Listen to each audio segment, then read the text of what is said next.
Hey guys, welcome back to another exciting video of how to guide, and in this video I'm going to show you how to fix if your Snapchat story is not deleting. So without any further ado, let's dive right into this exciting video.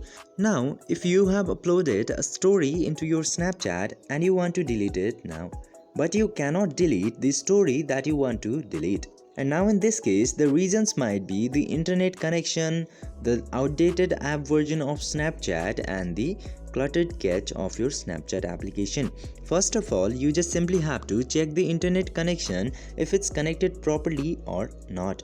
And in the second condition, just try updating your Snapchat application, and if the both options doesn't work properly, you just simply have to clear the cache of your Snapchat. Just simply scroll down to all the way bottom and you will get this clear cache option into here. Just simply click to clear cache and click to confirm, and it will clear your Snapchat application's cache. Now you just simply have to close the application and remove it from the recents. And now after removing it from there, just simply open it again, and after that you might try to remove your story or delete it, and it will probably work. I hope this video was helpful for you. If yes, don't forget to like, share and subscribe to the channel to never miss another update. Thank you for watching the video.